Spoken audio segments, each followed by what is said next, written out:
All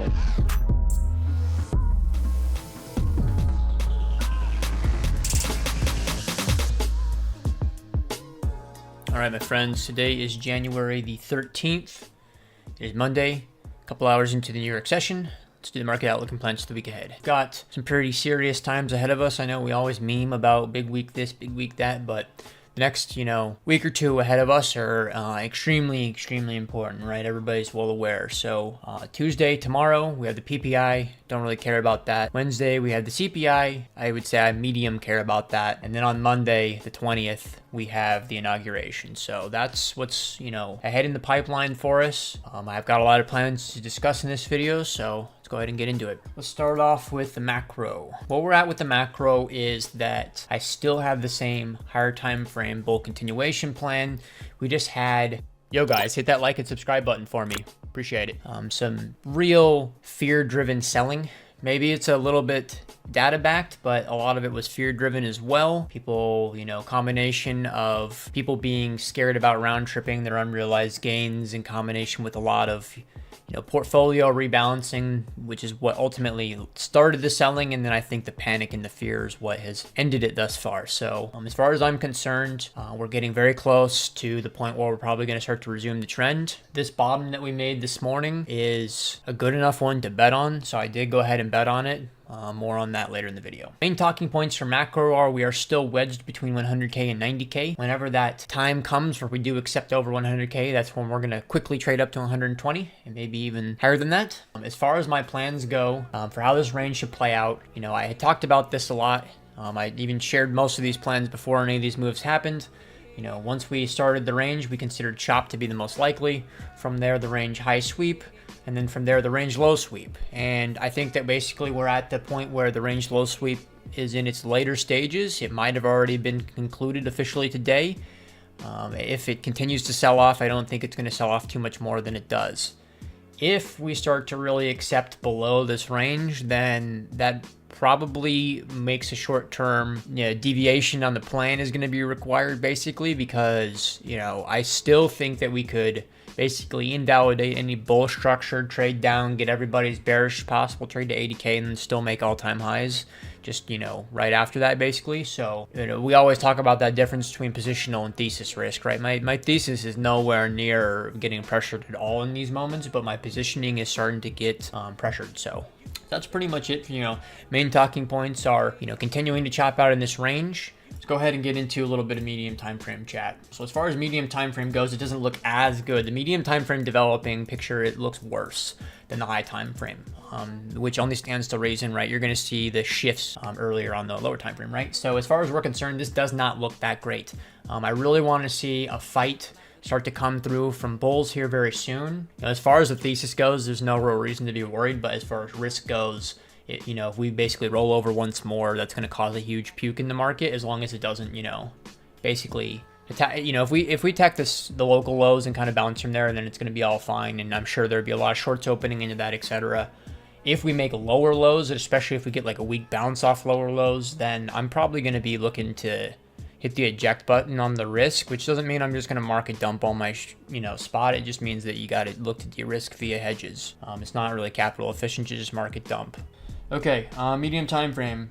So the structure, the local structure right here doesn't look that great, but overall the range itself doesn't look that bad. When we, look at this, we've seen many ranges play out this way, where when you get into the later stages of the range, they look bad, right? And people that get hung up too much on the market structure arguments, I think that it's just like viewing it through a bias.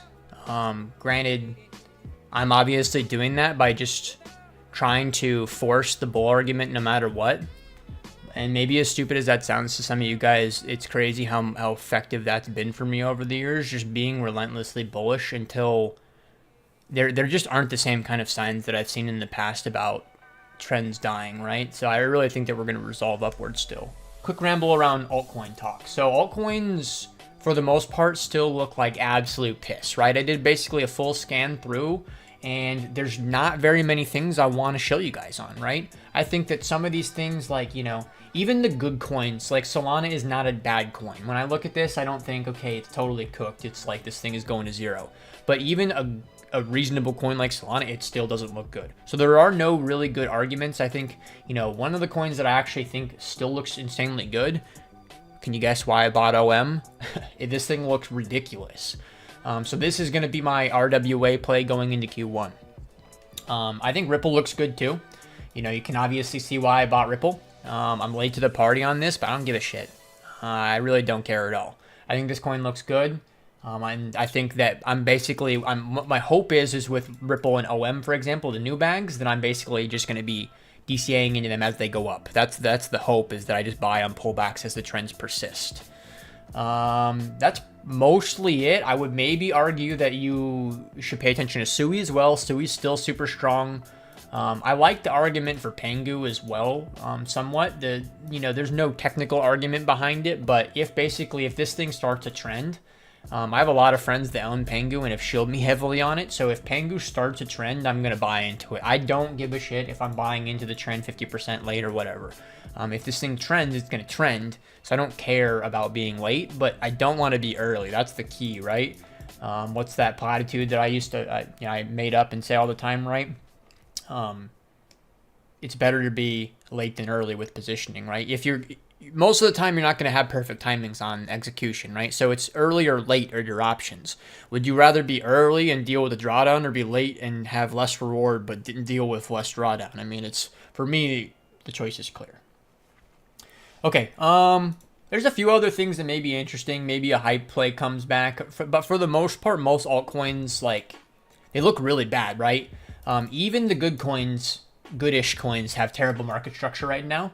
Solana market structure is totally ass, right? But it's like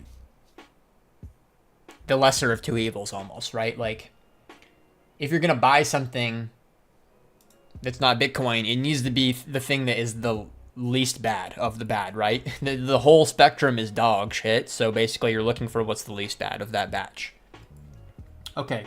That's pretty much it for alts, right? For the most part, they look shit. I really would not recommend you dumpster diving too much. Everything's contingent upon what Bitcoin does. So, I would be stalking spaghetti very closely. Every time you have a dip like today, go and look at spaghetti and see what performs well, and then put that at the top of your list. And then you want to see that consistently, right? If coin A, okay, yesterday it did well, and then I look at it tomorrow, and tomorrow it does well. Okay, well, now I get that kind of reinforced bias that I should continue to look at this coin. Every time it looks good on a bounce, that makes you that much more confident about playing that coin. It really, just don't overthink it. Keep it that simple. All right, that's it for alts. So yeah, that's it for the week. Huge next couple of days ahead of us, basically, or next several days ahead of us. And I think that, these kind of moments of, we're feeling very uncertain. You're going to have some people yapping about max confidence, some people that are just max fear. These kind of times, people always talk about max this, max this. You know what? This is the max. It's not max pain or max fear or whatever the fuck people say on Twitter. This is max opportunity. Whenever we're in these kind of moments where we don't know what the fuck's going on, this represents max opportunity, right? We're going to trend one direction or the other here in the not so distant future. So lock in, and it's always really important for me to start Q1 off with some momentum to carry out throughout the rest of the year.